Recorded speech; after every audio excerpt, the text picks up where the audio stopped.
silhouette, little cheerleader for our conversation. Yeah. Alex, welcome. Good morning. Good morning, good afternoon, and good evening, wherever you may be joining us from. Ladies and gentlemen, boys and girls, dogs and cats, it is the Driveline Academy podcast, the world's most dangerous youth baseball podcast. I am your host and founder of the Driveline Academy, Devin Morgan. Sitting right to my left is Driveline Academy Assistant Director, Driveline Academy International Man of Mystery, Jeremy Tectiel. Housekeeping notes as per usual. We always start off with housekeeping. So first thing is axbat.com, code DL20. If you want a really long-winded version of this ad read, you can go to last week's episode where we talked about Axbats and the reason we have this relationship with Axbat at length. Yeah. Short version, we do it to make money to allow kids to do this thing here for free or for less money. So if you like that idea and you like baseball products, you should go to axbat.com and use code DL20 for D is going to stand for diligent leverage 20, because you get diligent leverage by using this 20% discount code. So do that at axbat.com. Skills and Skill Complete Youth Baseball Training Manual is out and available right now. It is everything you need to do all of the stuff that we think is correct for developing youth baseball players for one thing and one thing only, which is to not have their baseball experience end on a small field and actually get them to the point that they can go play competitive 90-foot baseball. That should be an absolute destination. Youth baseball should not be your destination. It should be part of the journey. And if you want more information on that, you can just go to any one of your social media feeds, and you're probably going to see my stupid face on there because we're running a bunch of ad spend, so I'm sorry. But the book's out. It's real good. And along with that, it's not just the book. I've had a couple comments. I don't want to say comments. Let's say conversations with people wondering, hey, why is the book $200? Okay, well, let's talk about that. It's not just the book. And I think it's also, even if it was just the book, man, put that in, if it was a $200 book and it gave you literally every piece of information that you needed in order to develop your child or help run your child's team, what are you going to spend on new bats this year? Yeah. Right? What are you going to spend on new bats this year? It's probably way less than $200. Yeah. But it's not just the book. Right. It is our yearly training plan, which is the exact same training plan that our academy teams run. The way that it's scheduled and structured in the book is basically you can just kind of pick your own day one, week one from your schedule relative to what your team does and go through the exact same training protocol, phases of training as our kids do. Yep. It's got all of our hitting programs in there. It's got all of our throwing programs in there. So if you want to go through bat speed training, you want bat to ball training, you want a competition phase for hitters, that's in there. Yep. If you want to go through all of the different phases that we have of throwing development, whether that is your onboard, whether it's your velocity phase, whether that's your competition phase, to make sure that the new toys that we have are throwing the ball a little bit harder, we can use and implement those in competition. It's got that in there as well. It's got all of our hitting videos for all the drill work that we do on the hitting side. It's got videos for all the throwing drills that we do in addition to the J-bands and the wrist weights. It's got the long-term athletic development exercise library. So if you want to develop kids' strength and athleticism, and you want to do that in a fun, engaging way that they're actually going to want to participate in, you got that. The dynamic warm-up library, 6-week example practice schedule. It's just everything we got. Yeah, and it's a textbook, right? Yeah. And if you don't know how expensive textbooks are, consider yourself lucky, I think. Yeah. But textbooks are extremely expensive. So this is priced like a textbook because it's a textbook. Yeah. This is for reference. Yeah. This is not something you read once and then you take to half-price books. Or maybe that's just me, I don't know. Yeah, don't do that. Yeah, no. But I'll do that with a novel. Yeah, right? Yeah, but sure. This is something that you are going to refer back to time and time and time again. And it's priced as such. And the odds that this ends up just being a living document are very high. Yeah. Also, because now that the book is done and I've had a chance to sit with it and I've been doing conversation with the coaches, like the clinic that we ran last night, I've had some opportunities to go I think I should write something about that in the book. Yeah. But the book's done, so what we're probably going to end up doing is we'll do a physical V2, but we're probably just going to do blog posts and stuff like that to continue to add that stuff in there so that you guys that get the book, it's not just I'm buying a thing one time and Driveline's done with me. This is the start of your relationship with us because we want you to be a better youth baseball coach. That is a thing that we want. Yeah. It's like the Bill of Rights to the Constitution. Oh, I mean, hey, let me not gas myself up that way. What else for housekeeping? Youth Underload Smash Bats are out. We are out of stock on them right now, but inventory is arriving. It's supposed to be on March 7th. Yep. So if you haven't bought one yet, they're $79. It's real good. It's going to allow you to train the very discrete skill of getting good at moving fast accurately. And that's just good hitting. That's good. Yeah. No gimmicks, no gadgets. It's just a simple thing. Move the bat fast, hit the ball flush, and you can do that with the mini hitting plyos, or the regular hitting plyos, or smash factor balls, or regular baseballs, because the bat is kind of a tank and it'll withstand all of that stuff.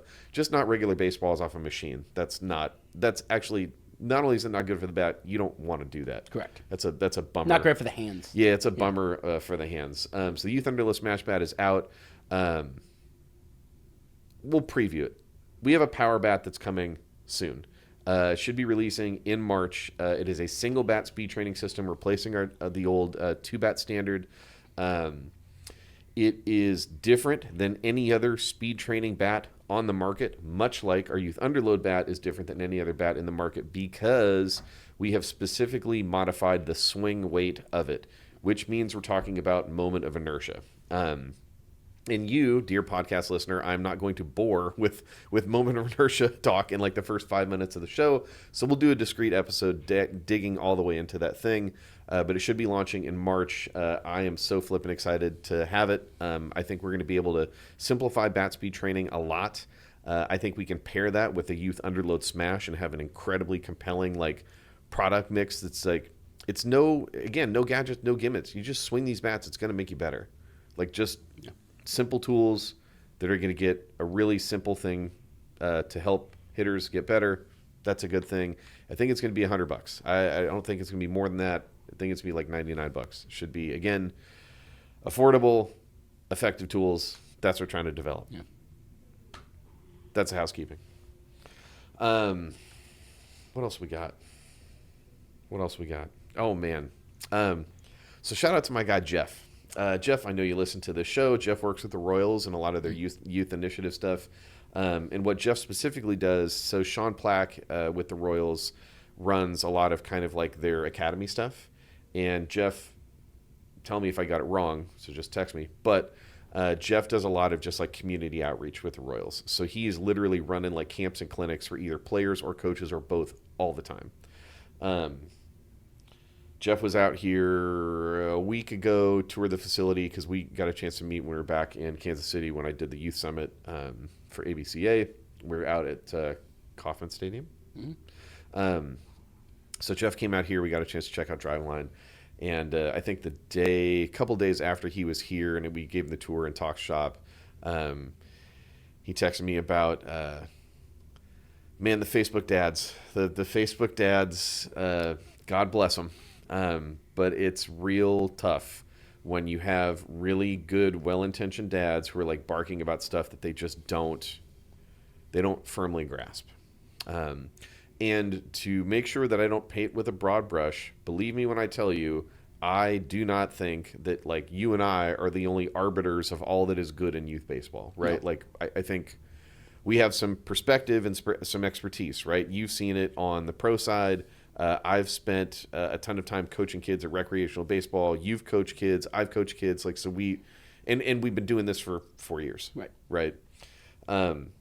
So I was looking at an old YouTube comment that said that we were a little arrogant, that we think that we are the only ones that do any good and everything else is bad. Trust me when I tell you that if that's what you got across, then like, my bad. I'm not trying to suggest that at all. Again, like I was saying during the ad read for the book, we want more good coaches in youth baseball. Correct. The environment definitively needs it. Yeah. So I'm not trying to set up any type of like us versus them thing in there unless you're an idiot. Unless you're an idiot and you're actively hurting kids or you're propagating disinformation that's going to make people worse. Correct. Well, then it is us versus them. If that makes us arrogant, okay. Sure. But it's not even like us, the two of us versus them. It should be you, listener, and us versus those people. Right. So Jeff is telling me that he got looped into some Facebook chat about some guy that was pontificating ad nauseum about sports-specific training for 8-year-olds. Sure. And my guy Jeff, because Jeff gets it, and Jeff isn't like a guy who's running like a driveline suite of tools and approach top to bottom. No. He's a baseball coach that uses the stuff that we have that works for him, Right. which is a perfectly fine way to engage with us. But Jeff knows enough to know that like sports specific training for 8-year-olds is like probably not the move. And look, man, we can get into the research of it. What we generally understand is like, look, resistance training and strength training is safe for kids starting around age 8, right? Like I've said this probably 12 million times on this podcast. I believe it's the American Society of Pediatricians has been on record since like 2014 or 15 saying that that's a thing. There is a study that you can find if you research that post from the American Society of Pediatricians that had a group of like 8 to 12-year-old kids who did some age-appropriate resistance training for, it was either an 8 or an 12-week cycle. And they got like, it was like 30 to 54% increase in strength, in no matter in how they tested it. And I don't remember those details. The thing that they noticed, though, is that those gains for those kids dissipated really quickly if they didn't stay consistent. So follow me here. When you're talking about working with kids and developing their sport-specific skill, you need to develop them holistically, right? Yeah. And I think there's a lot of concerns about like over-indexing for things like on the rotational side of things, right? Like spondylitis. Am I saying that correctly? We call it Spondy, we all call it spondy. If I got it wrong, light me up. That's fine. I'm not a doctor. Spondy, which is basically like, as I understand it, small stress fractures you can get in the vertebrae from an excessive amount of rotation. That is a thing that can happen. It's not the end of the world, but it's definitely a thing that would need to be triaged and like dealt with if you end up that way. And you can end up that way if you like over-index for sports-specific training, which in baseball would be an excess amount of rotation, right? Like you're just rotating around your spine over and over and over and over and over. So Jeff was running into like this very, again, my typical disclaimer, well-intentioned parent who's like, this 8-year-old, the question was, how do you get 8-year-olds better? And we've had a lot of like 8-year-old talk lately with like what with the intentional walk clip going, getting out on socials and that whole thing. And this guy was just like, they just got to be getting under a barbell. And like, they got to be doing all this sports specific stuff. And I understand the intention, right? Like I get it, but I think you're missing the point, which is that general athletic preparation is a thing that would benefit that kid, not only in the sports specific skill, but the other skills you need in baseball that are a little less sports specific, like running and stopping and sprinting and jumping and changing direction. I understand when we look at, you might read a Driveline blog about what we do in high performance, and you kind of go like, all right, well, that's what you're doing with Thai France. So certainly my 8-year-old needs that. Yeah. But like, man, tomato, potato, these two things are not the same. So I think the context of when you're intaking information about training and what's effective, I think is something that you need to be mindful of. Because kids aren't small adults. You guys can all repeat the phrase. I've said it enough times. Like, it's not the same thing. Correct. And I doubt that it's what the 8-year-old actually wants. Well, and I'm glad you went there. Yeah. I'm glad you went there because, again, think about the long tail thing. You want intrinsic motivation. You want a child who's like, yes, this is the thing that I want to do because of me. And if that kid is going to be intrinsically motivated to play baseball or to do robotics club, all of those things are fine. Yeah. All the variation within is fine. It's tricky when you have moms and dads who love this game and they think their kid should love it the same way that you love it. But maybe not. Yeah. You're like maybe not. And one easy way to probably increase the likelihood that your kid is not going to like this thing for long is to force them to do stuff that they don't want to do. You're right. So, like, again, I'm paid shill, gladly, I'll own it. The reason that, like, we didn't have, I mean, there was a version of the Skills to Skill book and the strength programming in there that was, like, just straight up, you know, what you would do with, like, a 14-year-old who's ready to get under a barbell. That was the thing that we had in there. Yep. And we pulled it out because the majority of these kids are probably better served with something that is engaging for them and has the same physiological benefit. Like, the process is the same, right? Yep. We're still talking about super compensation. We're talking about general adaptation. We're talking about introducing stimulus, having it be fun and age appropriate for kids, having them go like, oh, I want to do that more. Right. You know, like when I did a clinic for some local Little League coaches here last night. And one of the last slides that I had after we went through, you know, teaching hitting, teaching throwing, practice design, scheduling the season, the intention of what this whole thing is supposed to be, it was just like, when all else fails, man, default to fun.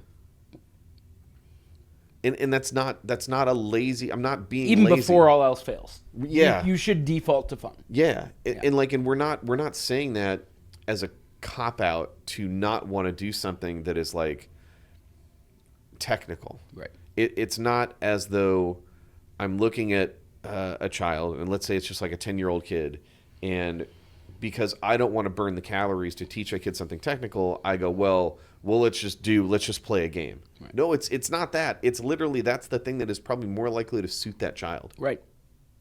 Right. And where their needs are in this moment. Right. As opposed to down the road. Right. And you're going to have kids who are more, man, I don't want to, I'm not sure I want to say the word driven. I guess I'll say driven rather than focused. You're going to have young kids at like 9 and 10 who are very focused on baseball. Mm-hmm. I mean, that's just a thing, right? And I'm sure that of the listeners we have in this pod, I'm sure you guys are parents at a disproportionate rate of those type of kids because you're listening to a podcast about youth baseball. Correct. I love it. I've been there. I am there.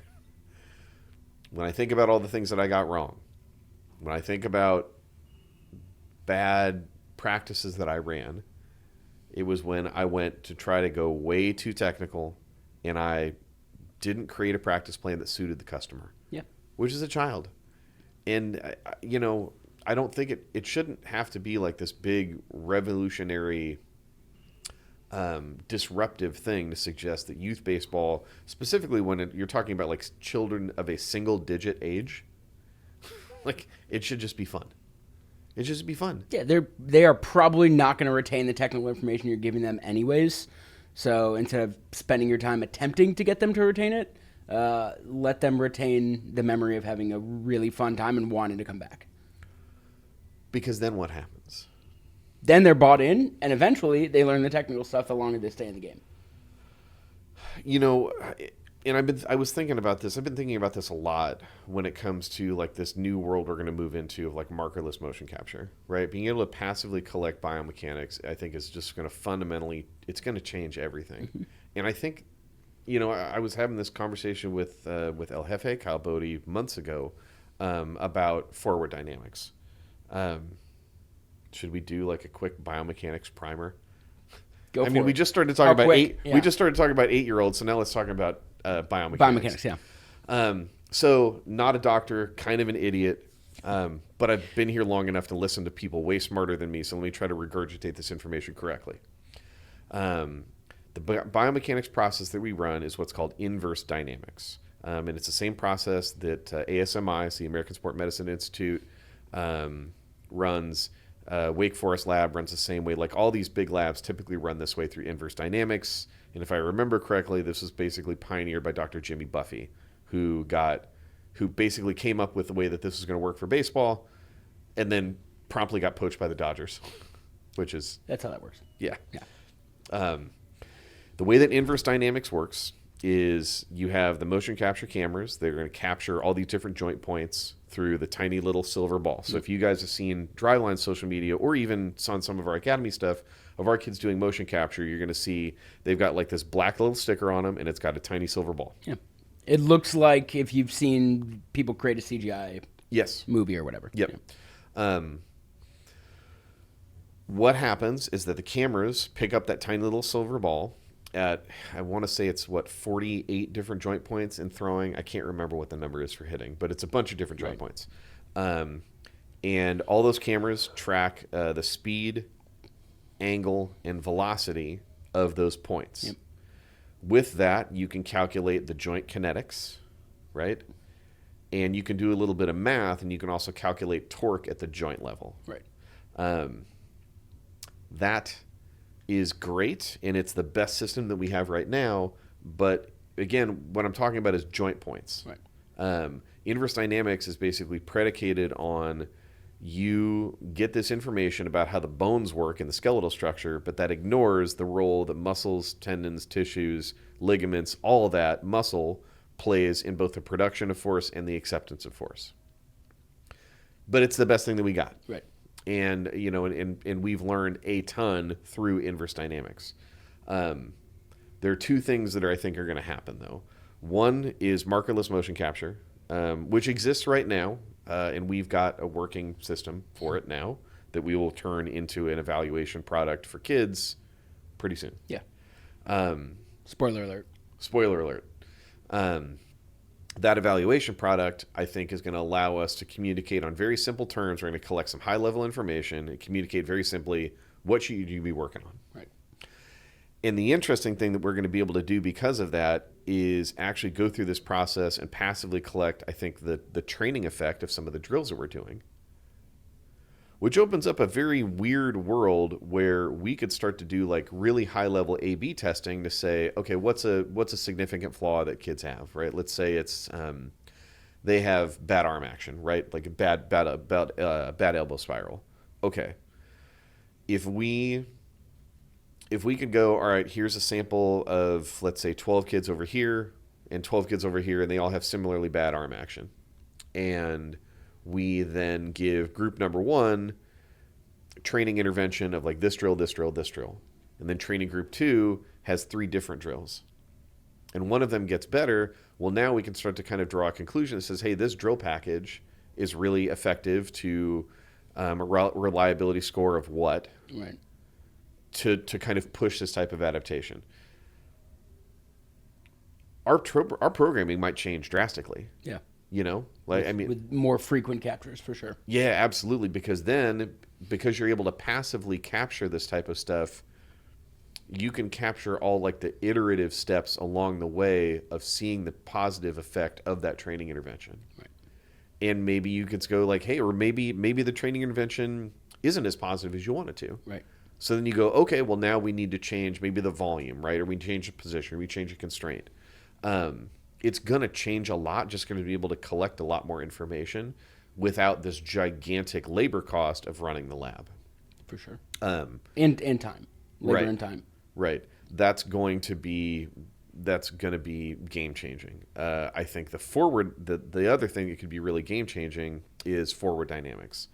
And the way that forward dynamics works is if inverse dynamics are basically calculating biomechanics because of joint positions, forward dynamics is actually like modeling the way that all the tissue works to produce and accept force. Right.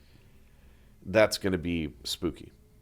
It's going to be really, really, really spooky. And to tie this all the way back to the 8-year-old and the sport-specific training, I understand with the preponderance of information that's available nowadays, and we put it out too. So like we're guilty here. Yep. That you have parents who are like, well, I have a focused 8-year-old, and my focused 8-year-old should be doing the same thing that Ty France is doing, or J.P. Crawford, or Paul Goldschmidt, or Travis Bazzana. Like, I mean, whatever.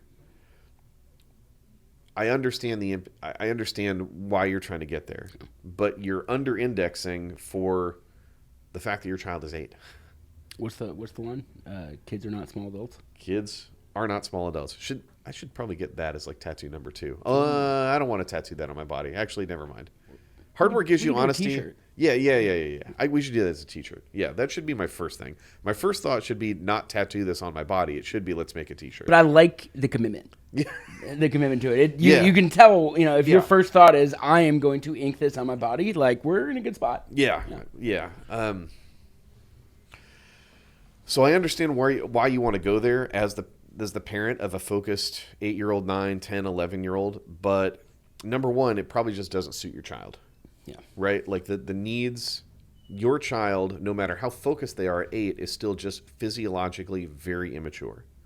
And a lot of the sport-specific training that you might be looking at, specifically if you're looking at the training routines of older athletes, they've already checked that box, right? Like the general athletic preparation, you don't get to that stage if you're not checking that box. Correct. So you're jumping the line. You're jumping several lines. Several lines. You're jumping the line of puberty, right? You're jumping a lot of lines with a really good intention, and I fundamentally don't think that that's going to work out in the long run. It's not dissimilar from the idea of like, you know, X big league pitcher or Y minor league pitcher blew out his arm throwing right after he started throwing a splitter. Yeah. So like my kid is going to blow out his arm immediately when he starts throwing a splitter. It's like, I saw somebody drop that comment this morning. It's like, or you know, that guy made it to the minor leagues, which you can't do without health. Right. Right? Like it's, you know, Right. the cognitive dissonance of like this guy who has been pitching for a decade, probably at least, a lot of stress on the arm, gets injured at the highest level. Oh, well, my kid at the lowest level with way less stress on his arm is also going to encounter the exact same injury risk. Yeah. It's like, no, you shouldn't not do that because this guy got hurt, because that guy, something worked for this guy. To get him all the way there, something worked for that guy, and like you have to, it's not dissimilar from that. Yeah. Which I think dovetails nicely. I don't know. Kudos to you. Thank you. Because the other question that was dropped in here, Elite transition when I didn't know it was coming. Oh yeah. Well, that's the most elite. Yeah, that's what I'm saying. Sliders for kids. Sliders for kids. Which I think is truly no different than splitters for kids, right? Or any type of pitch, anything that's not a fastball. Yes, an insert pitch type X. Correct. For children. Is this appropriate? Okay. Well, let's talk about what we know. What we know through studies that we've done in our biomechanics lab that you just got the quick primer on, so we're all on the same page about what that stuff means. The studies that we have in our lab, either through markered motion capture, inverse dynamics, or through using the Modus, which is now the pulse sleeve, have shown pretty conclusively that unless you start to equalize for stress and velocity, the most stressful pitch that anybody's going to throw is a fastball. Surprise! Surprise! Fastballs are dangerous. Yeah, right. I mean, but no one's going to say that. No one is ever. I mean, that's a shirt. Fastballs are dangerous? Yeah, ban fastballs. Which, amusingly, is actually happening at the MLB level because fastball utilization rate is going down and down and down and down. So, or like, you know, someone that might have a sign that says, I don't care how fast you throw a ball for.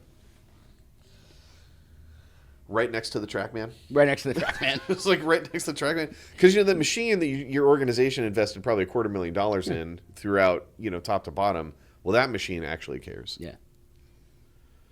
OC had a great thread about this. I did see that. Yeah. Shout out to Driveline, Triple OG, Michael O'Connell. Go find him. OC Baseball, I think is his socials. Anyways. So if the most stressful pitch you're going to throw is a fastball, and like that's just borne out in the data that we have right now, I think a lot of the pearl clutching about sliders, curveballs, splits, whatever, is unnecessary. Yes. Because the thing that matters most is not pitch utilization of a specific pitch type, but the pitcher's utilization as a human being. Right. And from this point, this is just like a very easy, like, go into any episode that we've talked about workload, right? I mean, we're back to the same thing over and over and over again, which is if the data does not bear out that there's any one pitch that is like more stressful than another, then Well, then why can't they just throw like splitters all the time? Well, okay, number one, if your kid did throw a split and they can throw it for strikes, even if it's not a good splitter relative to the way that it actually moves, that kid probably is also going to get a lot of swings and misses just because the hitters aren't that good, right? Correct. Hitters at the youth level don't have the ability to like really spit on a good breaking ball. So they're just going to swing and miss a lot. So then that kid, their performance as a pitcher continues to rise. And then their utilization as a pitcher continues to ramp up. And now we have a workload issue. Yep. And it's not that the splitter is the thing that got you there. The thing that got you there is you're getting outs. Right? Yeah. Like it's correlation versus causation. Yeah. Right. Kids that throw a lot of breaking balls tend to wind up pitching more because that probably means they're pretty good if they throw a lot of breaking balls or if they have a good breaking ball. And kids that pitch more tend to get hurt more frequently. Yeah. I mean, I'm trying to think have we ever seen like a 12-year-old in here that actually had like a breaking ball that was good because of the way that it was spun? Probably not. Not a couple that have like, you know, relative to their age, like pretty good breaking balls, but like, you know, at that age, like a fastball's kind of like a breaking ball based on the descent angle, you know, like so it's not. That's what we like lovingly refer to as gravity balls. Yeah, where like you know, you don't throw it hard enough for it to spin high enough to fight gravity. So like you basically are already throwing a breaking ball. It's just what you call at this point a fastball. I mean, this podcast might be too boring already. Should we talk about like drag and the Magnus effect? I mean, oh, jeez. We're getting close to 100,000 listens, and they're gonna start going down somehow. The closer we get to 100,000 listens, the more technical this podcast gets. You just drive all the listeners off the cliff. So yeah, when you throw a ball, the seams interact with the air, and the air is going to put some amount of drag on the ball. So unfortunately, I hate to tell you this, but like your 9-year-old's curveball isn't really getting like good 12-6 drop because of spin. Correct. Right? I mean, that is the thing, right? When you're talking to guys about, you know, a true 12-6, it's probably because they're on top of it, because at release, they're pulling down on it, which means the ball is tumbling and the spin is what actually interacts with the air and you get that drop. Right. Your 9-year-old doesn't spin the ball that fast. Correct. Because they don't throw the ball hard enough. It's accurate. It's accurate. We have seen it time and time again. Which doesn't mean it can't be effective. Sure. Right? But it's just effective relative to the competition, not relative to the way that the pitch actually performs in abstract. Right. But I think your point is exactly the thing that's concerning here, which is if a kid can do that reliably, which basically means like throwing it in and around the direction of the plate. Yeah. Right? I mean, there's a wide range of success, right? And it could be a curveball that like is thrown like above the kid's head and it drops to eye level and they still offer at it because it's a child and it's a child who's still learning how to develop an approach. So again, pitch utilization. And really, like I think that there could be a part of this that's actually somewhat accurate in terms of breaking balls can be more dangerous than fastballs in the wrong situation, because kids want to see the breaking ball spin, so they're going to throw it a little harder. Oh, sure. To really get that pull to try to get it to spin more.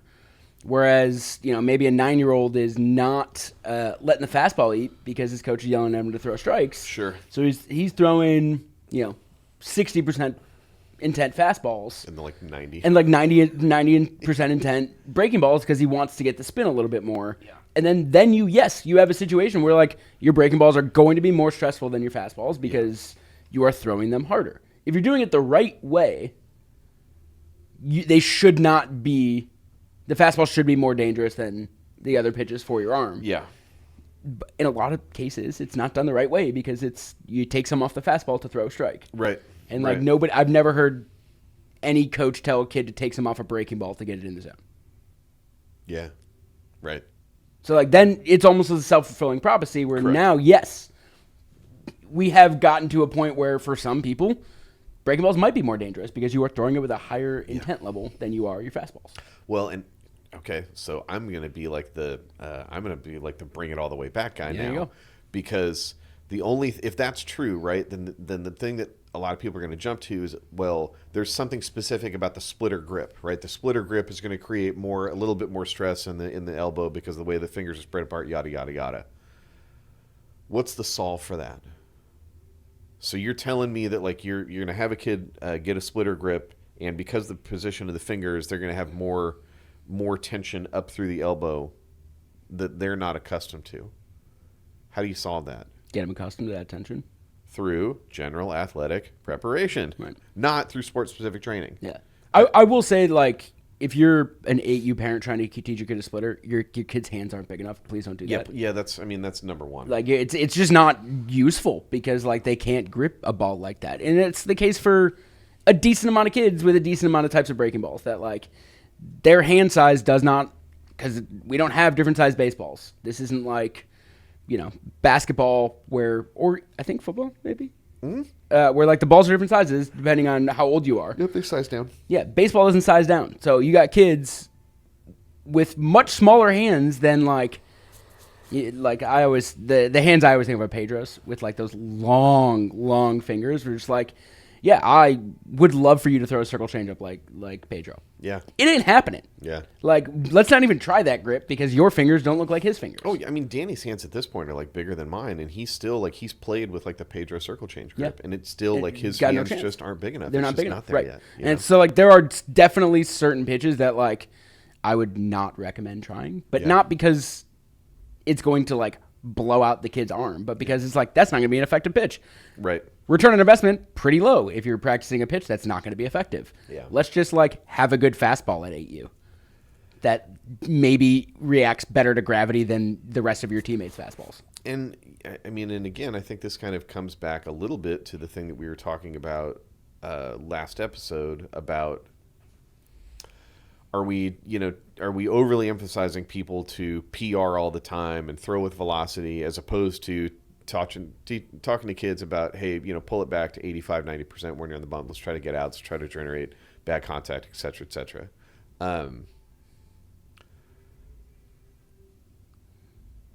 The fastball can be a very effective tool in any kid's arsenal. Right. And yeah, if we have the ability to control schedule, which is what we do with teams, we have the ability to go through a development phase where we can focus on fastball velocity because it plays holistically. It plays whether you're in the field, it plays if you're on the bump, it plays if you're behind the dish, etc. And it always has. And it always has. And it always will. If fastball velocity, if people didn't used to care about fastball velocity, no one would have driven a car past Bob Feller to try to figure out how fast he was throwing that ball. Motorcycle. It was a motorcycle, you're right. Yeah, motorcycle. Yeah. And like, I mean, it's a motorcycle in like 1940, what was that, 46? No, it wasn't 46, it was 52. Well, I was going to say it could have been around there because he was in World War II. So like, yeah, well, maybe around it was even that earlier. time. I don't know. I know Rob Freeman, a.k.a. Pitching Ninja. If you don't follow that dude, follow that dude. Follow that dude. Had some hilarious stuff about Feller and the motorcycle test. Which is like, that's, whenever I do go on social media, I find it hilarious that like the general, like, and again, this goes back to us being arrogant, I guess, but a lot of times I do feel like it is us versus them in many cases. Yep. And like the people that the them group is throwing out there is like, these are the guys who we want to make pitchers more like. Mm-hmm. Nolan Ryan, Greg Maddux. Yeah, these guys all threw really hard. I don't. We're saying the same. I would love to make every kid like Nolan Ryan. Like, we're saying the exact same thing, and just like Nolan Ryan's the one that kills me because like he. I agree. I would like for pitchers to be more like Nolan Ryan and not necessarily care how many dudes they walk. Yeah, and just like try to throw hard and go for the punchies. Like that's. I agree. Let's make more pitchers like that.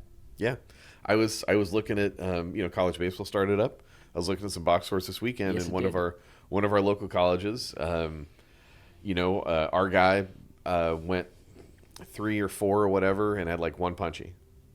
The guy that they are playing, 8 punches, 6 walks. And that guy's still getting a start. Right. He's getting a start in college baseball. Yeah. Because he throws hard and he can throw good stuff and strike guys out. Yeah. Like, what are we talking about? Yeah. So, yeah. Look, if you want to have your 8-year-old throw sliders, my first question, and you're like, hey, is that a good idea? My first question is like, how well do they throw the fastball? Like, why do we need a secondary offering? Yes, but I will play a little bit of devil's advocate here. Okay. Like, yes, how good is the fastball? If the answer is not great, like he's a little smaller, Sure. Fastball velo's not there. You know what's fun? Throwing a breaking ball. Oh, 100%. And like Yeah. most kids, and if please like correct me, but I'm fairly certain most kids, and this is anecdotal based off of what we see in our gym. Mm-hmm. When we tell them they can throw grips, what's the one grip that I've never seen a kid throw when they throw grips? A fastball. Like, they love throwing off-speed stuff. They like trying to make it move. Fun. It's fun. Yeah. Why would you disincentivize that? Like, during catch play, have them try to spin it during catch play. Yeah. Like, long toss sliders, kind of fun. Yeah. Right? Like, there's a lot of ways to increase the fun for a kid who maybe is smaller and, like, the fastball velo isn't there, and they can't get away with just, like, throwing it as hard as they can, because as hard as they can is still, like, 47 miles an hour, and kids are still going to hit it hard. Great. Let's have some fun out here. Let's try to throw some weird stuff. Yeah, well, it's funny. I'm thinking about all the teams that I've coached, and I don't know that I ever saw kids try to throw, like, curveballs in long toss. It was always sliders. Mm-hmm. It was sliders or changeups. Yeah. It was all sliders or changeups, but it wasn't the curveball because a lot of those. And I think the kids implicitly kind of knew that because the curveball they couldn't throw in long toss because the only thing they're doing when they're actually throwing a curveball is they're just killing arm action a ton. Right. It's a gravity ball. You're not going to get it there. Can't long toss a gravity ball, you know? Like, and I think about, my team, that there's a good amount of fastballs on my team, and a good amount of good fastballs on my team. Yeah. And a good amount of good breaking balls on my team. And you know what happens at the end of every practice when we're doing a short box recovery and I tell them, you can throw grips? And your son is chief among these kids. Let's throw knuckleballs. Right? Like, it's fun. Yeah, let him have some fun. Yeah. What is the harm in letting him try out different types of grips, try out different types of pitches? Yes. Like, it is a great way to keep them engaged and not put the fear in them that if you throw a slider, your elbow is going to blow out. Like, the amount of times I've had new kids come up, like, at Driveline, when we're talking about pitch design or things like that, they're like, oh, well, I only throw a fastball. Yeah, my coach wouldn't let me. My coach wouldn't let me throw these other things. It's like, well, he's not your coach anymore, and we are. So, like, have some fun. Go spin it. Yeah. Go see what you can do spinning a ball. And, like, I feel like I've said this many times on this podcast, but you know what types of balls that nobody complains about being spun? Footballs. Nobody complains about kids throwing around the football in the backyard and throwing a nice spiral. But guess what you got to do to throw a nice spiral? You got to spin it a little bit, huh? Yeah, weird. And correct me, does it have weight, a football? Potentially more weight than a baseball? So we're throwing a more heavier ball with spin, and nobody cares? Somebody call Roger Goodell right now. Like, and I feel like we say this a bunch of the podcasts with, like, specifically in terms of, like, the football stuff. But nobody ever counts quarterback throws. No. Except for, the quarterbacks in the NFL wearing a pulse sleeve. Of which there are Shout several. Out. Yeah, there are several. Shout out to you guys. But, yeah, that's my issue with the spin thing. It's just like, these kids are going to pick up a football and try to spin it anyways. Why are we stopping them from trying to do that with a baseball? It's fun. Yeah. Spinning a baseball's fun. Yeah, I just it's so arbitrary. It's just like, well, this is a thing that I think is dangerous, so therefore never ever ever do that. Correct. You're not seeing this thing with clear eyes, right? Like, it's just, and I realize that we have the luxury of, this is our job, so we read research studies and we'll dig all the way into this. We'll run our own studies here at Driveline. But I think the more that you can just kind of like kill the false god here, like the more that we can kind of like, hey, let's just make it really clear the thing that matters most is your overall throwing workload, your overall throwing level of fitness, and the thing that you're going to do not only on the bump, but also in the field, but also in practice, but also in pregame, and also in your bullpens. Like, it's just, all of it matters. Yep. And there, you can't just kind of this conclusion that like, well, we're going to eliminate risk, right? I'm going to take this one thing that I infer is going to increase risk, and I'm just going to pull that off the table, and then because of that, everybody's going to be perfect and healthy. Yep. No, they won't. No, they won't. No, they won't. Yeah. And and I've made this point several times, and I'll make it again. Like, look, if we sold enough PlyoCare balls to really be the ones who are like definitively responsible for this increase in youth throwing injuries, that would be one thing, but we don't. There is literally no way we do. There's no way we don't. Yeah. Like, we do good business, but like we don't do that type of business. No. Not to the tune of what are there? Something like 16 million kids every year. They're amateur baseball players of one age or another. Yeah, something like that. Yeah, so it's a lot of people. No, what's much worse than I haven't even talked to you about this. I don't know if you know this is coming, but there's a organization local to us here in Seattle that they had their high school teams playing tournaments the last 2 weekends before high school tryouts. So there is a Saturday where they had a tryout to 49 pitches in game 1 and an 80-pitch complete game in game 2 on the same day, a week and a half before he had to go to his high school tryouts. And that's somehow more acceptable than letting like a 12-year-old throw a slider. Like, that's, if you want to know where the problems are, there it is, right there. 2 weeks before high school tryouts, let's throw 135 pitches, or around 135 pitches, in 2 games on the same day when this kid's got to go play high school in a week and a half. And then we are deloading our kids this entire week. Right. They're throwing all recovery days this entire week so that when they show up for high school tryouts next Monday, their arms are as fresh as possible. They're in good shape. Yep. We've built them up a bit, and now we're just deloading them. Yeah. And like, just the level of irresponsibility of having February tournaments for high school kids. So they're playing the tournament with an org. So the org has the tournament. Yeah. Okay. So it's a local tournament, and I looked at the schedule and the registered teams in there. It's quite a few local teams in there. Man, it's incentive structure, right? Mm-hmm. It's like it's the same thing all over again. It's just like we're trying to be the winningest winners. We have to get our kids game ready. Yeah. Because like I can understand the argument. I understand the argument entirely. It is we gotta stay ready. We gotta stay ready, and that's fine. I get that, except when you do that thing on the pitch utilization part, which is just you're telling on yourself like really, really clearly. Mm-hmm. You're telling on yourself really clearly about what you're prioritizing, because it's not getting the kids ready. If it was getting the kids ready, then it'd be like, hey, everybody's going to pitch an inning, and we're going to be capped at like 35 to 55 or whatever. Yes. Right? Or, maybe there's, I don't know, a local organization that runs competitive hit tracks leagues on Saturday night where nobody uses their arms, and you could just feed a machine and hit baseball. Oh, it's us? That's us. Oh, it's us. Yeah, there's ways to get ready for competition that don't include desperately trying to win a tournament and burning out kids' arms. It's well, and I mean, how many, right? And at the same time that's going on, there's a lot of these kids who are trying to get in showcases before their high school season, right? Mm-hmm. So, and again, some of them are ours, right? They've been with us since August, September, whatever. They've been training.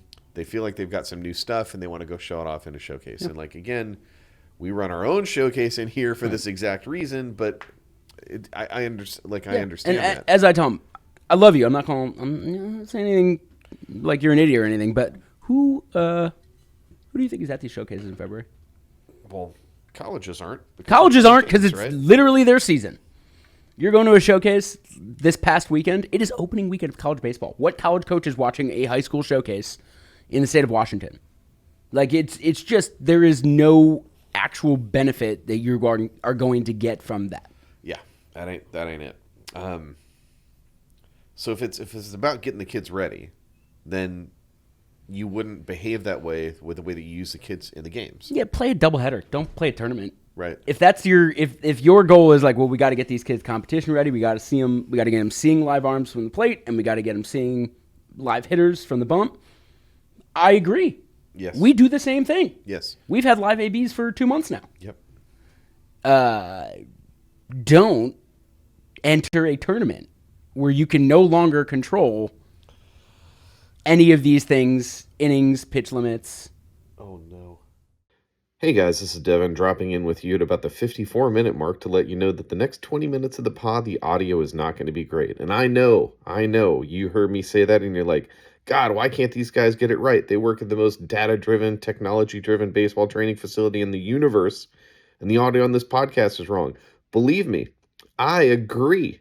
Whatever frustration you feel listening to this next 20 minutes of audio, I share with you. It is embarrassing and it is stupid, and I've just filed another help ticket with our IT department to get this solved. So, if you want to suffer through this next 20 minutes of audio, I've gone and done everything I can in Premiere to fix it. I think it's still a good, compelling conversation. And if you want to turn off the podcast right now at this point, I'm fine with that too. I love you guys for listening. I appreciate you hanging with me as your podcast host / audio engineer. Now here, back to your program. Ladies and gentlemen, sorry about that audio-video difficulty. If you lost video and you got just a chance to stare at our frozen faces for a while, then enjoy that. Be like a still life painting that kind of comes back to There you go. Yeah, don't play a bunch of tournament games right before high school tryouts. I feel like that it's shocking that even needs to be said. But, like, yeah. I mean, if you were telling me that like the tournaments would exist in this way where they would control the behavior, right? That like, well, hey, it's 1 weekend before high school baseball tryouts, everybody's going to be on a 40 pitch cap. Sure, but they're not going to do that, and that's not their job either. That's not their job. And I will tell you, I don't think most of these teams would enter a tournament that imposed such strict limits. Correct, because by doing so, you are going to have to compel yourself to put kids on the bunk that aren't your number one, number two horses. And doing that presents risk for your ability to win or lose. And you're not going to do that, so you're going to talk yourself into a kid pitching on Friday night, picking up a closer on Saturday, and then he's going to put you CG on Sunday. Yeah. Yeah, it's a great way to wreck a kid's freshman or sophomore year. Is by playing tournaments all of February right before they go and tryouts, instead of doing the other thing, which is preparing them to excel at that tryout. Yeah. So we've got tournament teams or tournament organizations that are desperate to provide value to their families, so they feel compelled to play these events. We have high school sport regulations that put it so that these teams in high school have like 10 days of practice before they're playing games. And I should be careful here because I'm about to just go off about how nobody really gives a crap about these kids. Correct. I mean, how am I supposed to draw anything different from that? Just like this complete ambivalence towards not the development of kids, but like their health. Yep. How am I not drawing anything other than that when that's the system that we have and that's the way we behave?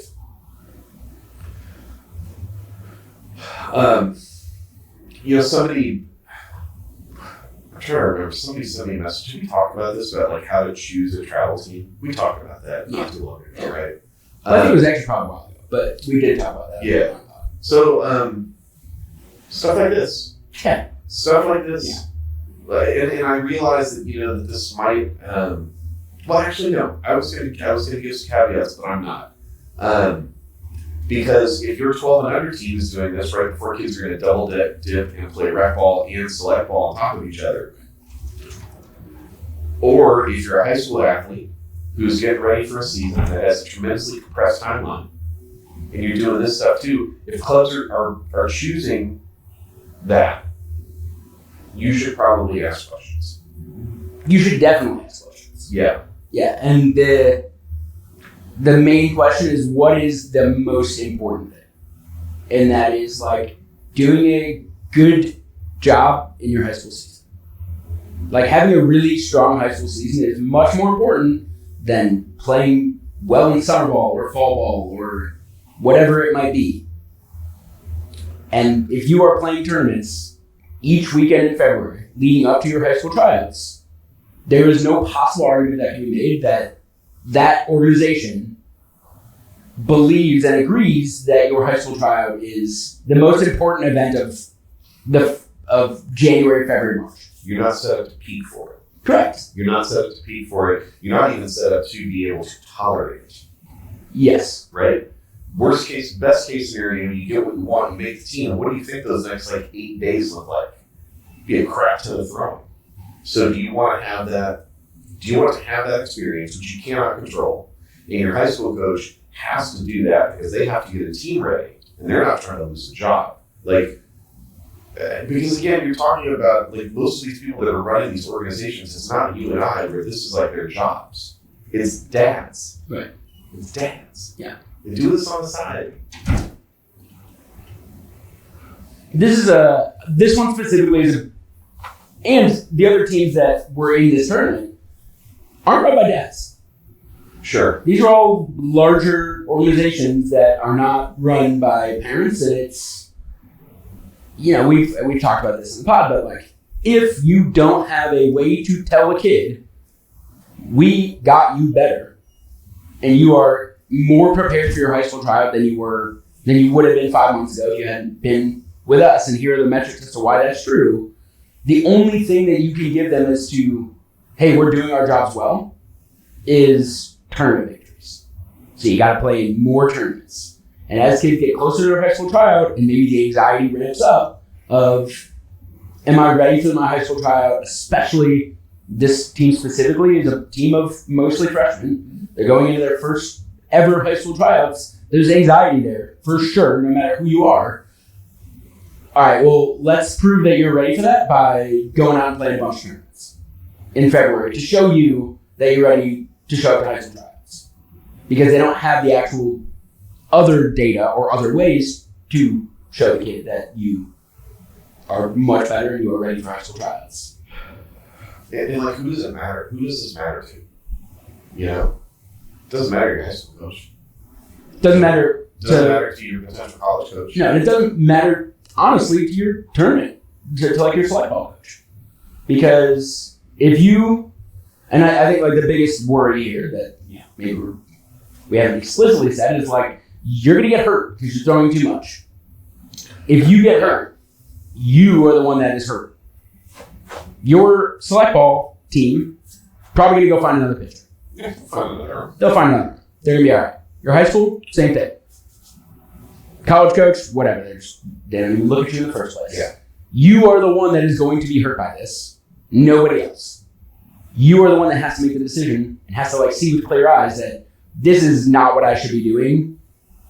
Literally the day before high school draft, because there are teams that are going to have games. It's a tournament. There are teams that are in games on that. And again, to your point, college coaches aren't watching. No, they're not. Right? They're just not. And so I maybe I'll go back a minute because I said the high school season is the most important thing. I don't disagree with what I just said, but the second most important thing is summer ball. Your high school and your summer ball are how you are going to show what you can do to college coaches. That's how you're going to get recruited. There aren't college coaches watching in the spring, and there are not college coaches watching in the fall. They're doing other things. They can't do that. They can't. Even if you if you do this thing right, you should be better in the summer than you were in January and February. Right. So When do you want to peak? even if you want to show this stuff off, you're showing it off in the middle instead of the end. Correct. And our kids are not, I don't know if I call them in peak condition right now, heading into baseball, like high school tryouts. They're in great condition, but like they're not going to be in peak condition until like May, which is what we want. That's what it matters. When the games matter the most in high school, and when you're starting to select ball in the summer, you can't really play competitive baseball for more than like 4 months or 5 months without having diminishing returns on the back end, like very clear diminishing returns on the back end of like we're gassed, we're tired. Yeah. So if you start your playing in January, those diminishing returns are going to hit in May. And like you are setting yourself up to fall out of your high school coach's favor by the end of the season because you got hurt or you lost velo or you're not as good at pitching as you were at the beginning of the season because you're fatigued. Like you are not setting yourself up to have success at the time when it matters the most. And like these select organizations just don't care about that because they got to play a tournament and get a win. It's like you're setting up a drag car. It's like you're taking a drag car that's set up for like an 8-mile race and you put it on a quarter-mile track, and you're gonna run out of gearing halfway down. Yeah. And you're gonna get dusted. You're gonna get boat raced by somebody who's actually geared for a quarter-mile race. Like our kids. Yeah. Man, I had a thing on here when we talk about the level swing. I don't think I can do it. We're gonna postpone that. We'll talk about that when we talk about the power bat. Yeah, because this is just so. Again, who does this matter to? Who is communicating value this way? And again, look, if you're trying to tell me like I need to get my kids ready for high school season and I need them to see that type of competition, run like you said, run double headers, run scrimmages, right? Because that's a thing that you can do, and you can control. And that's the primary principal problem. Yeah. You can control it. Right. And if it's a scrimmage and we get into the 5th and it's the second game and I've run out of arms. Yep, we're done. Hey, we're done. And to be clear, you could do that internally. Yeah. They won't. They won't. They won't. But like we as Driveline, not once, like multiple times, have forfeited tournament games because we ran out of pitching that we were comfortable throwing again. Correct. We would rather forfeit a bracket play game on a Sunday in a tournament than ask a kid to throw when we are not super comfortable with where his throwing workload is. And if every organization was like that, this wouldn't be as big of an issue. And it's not an intentional thing, right? We're not going into a tournament when we do play them with like, hey, we might be worried. Correct. Right? Like you go into it with the intention of winning all the games. Yeah. Stuff happens. Yeah, you have one pitcher who doesn't do well, and now all the plans have to get pushed up and rolled up, and like once a year you're going to wind up coaching in a tournament where you run out of pitching, and like you're really thin by the end of it, and like we are comfortable forfeiting those games, and I understand it, but other people aren't. And I understand why they're not comfortable forfeiting that game. I hate forfeiting those games. It's a terrible look. Yeah. I don't enjoy doing that. But like, you no longer have control over anything that happens if you're not willing to forfeit that game. And what is the signal that we were sending about what's important to us? Would I rather take an L on our game changer that I really don't want to take? I mean, certainly. Or do I want to put a kid's health in jeopardy? And give up control of what that looks like. Because we are saying the same thing. We both want to get, we both want to get kids ready for what they have to endure when they start high school season. And there's just like different, like we want more control over that process, and like there's different ways of going about it, and that's just not it. Similarly, not it, because I know a lot of our audience doesn't have kids in high school yet, is when you do that thing, when your league local rules, if you're going into rec ball here, the Little League Pony doesn't have modified pitch counts for the first 2 to 3 weeks of competition. if you're a Little League or public work and you are supposed to be MLB pitch mark compliant, you should have something in your local rules that periodizes, so you're making incremental progress towards that maximum pitch count over the course of the first month. I mean, that's how we did it. So if you are that guy or girl that's intending to just go like, well, we have our first game on Tuesday in like 2 weeks, and Johnny or Katie or whoever is just going to, well, they'll just pitch game one. Like, bro, don't do that. Yeah.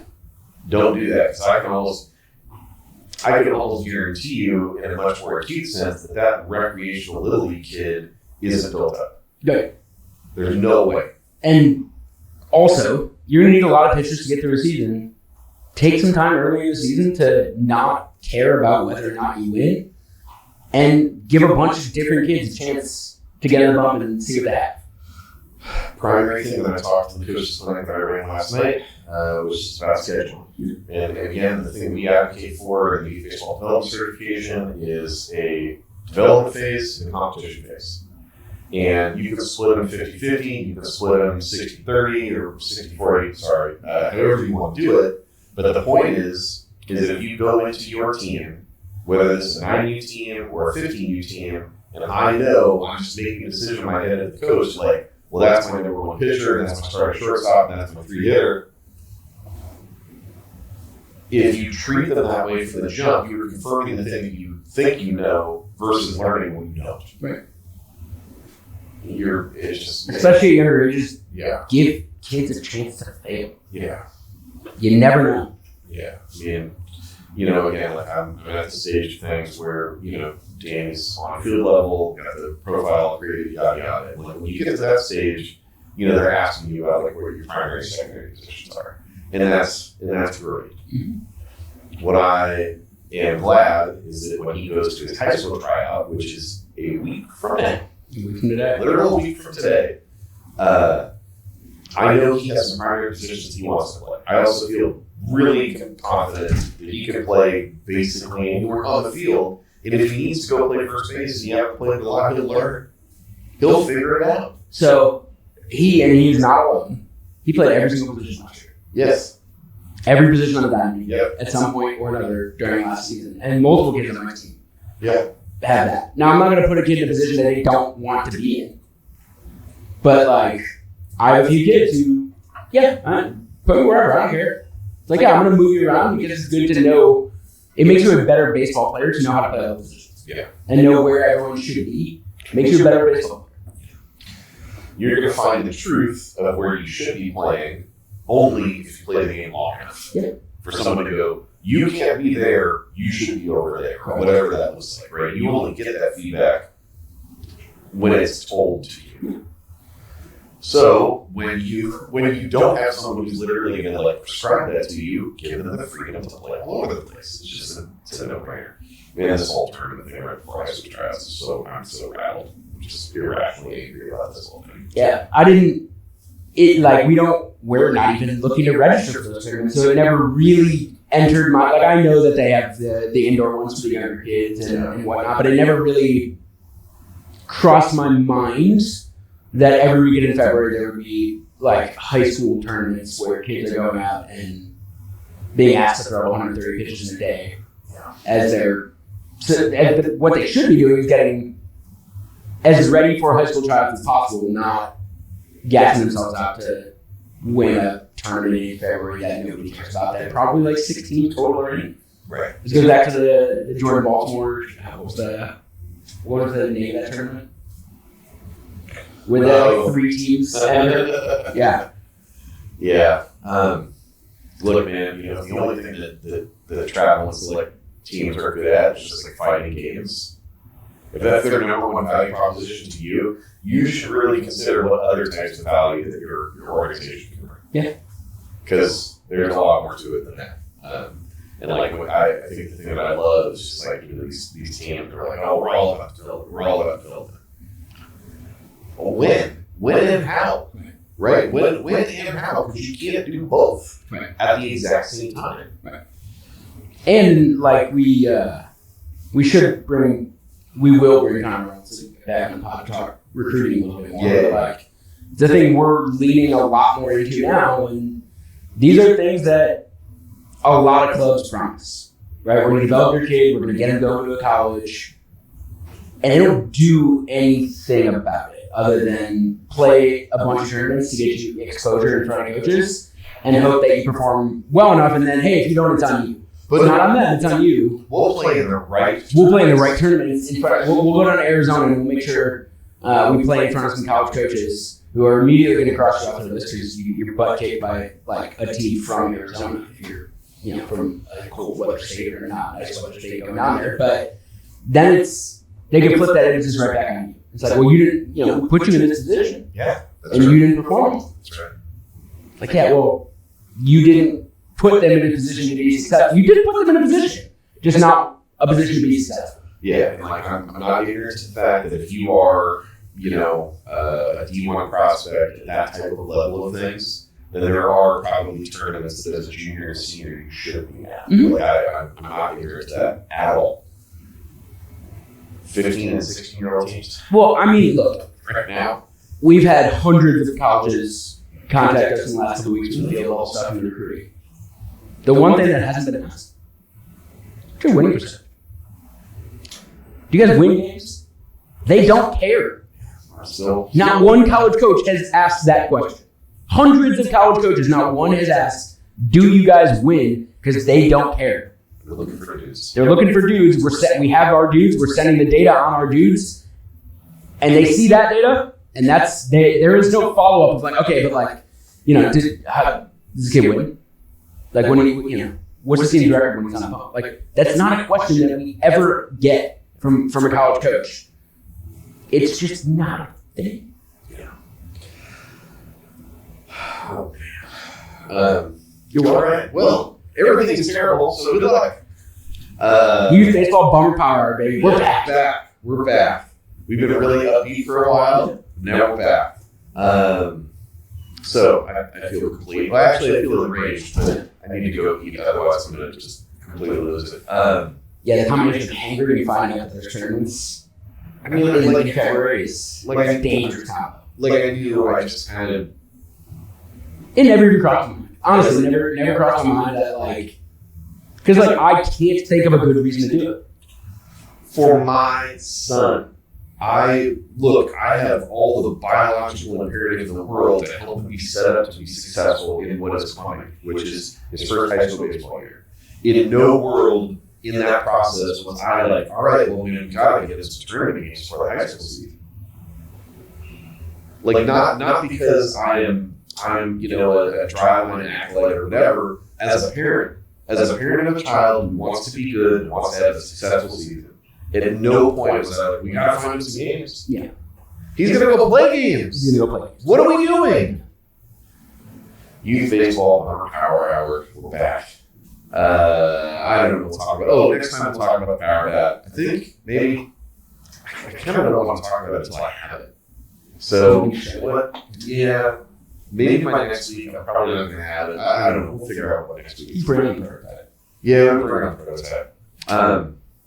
We could bring on prototype's greatest acolyte too. That's right. We have a kid who wants to swing our power bat in games. Might have to stick a BB or sticker on that thing somehow. We would never do that. That's a joke.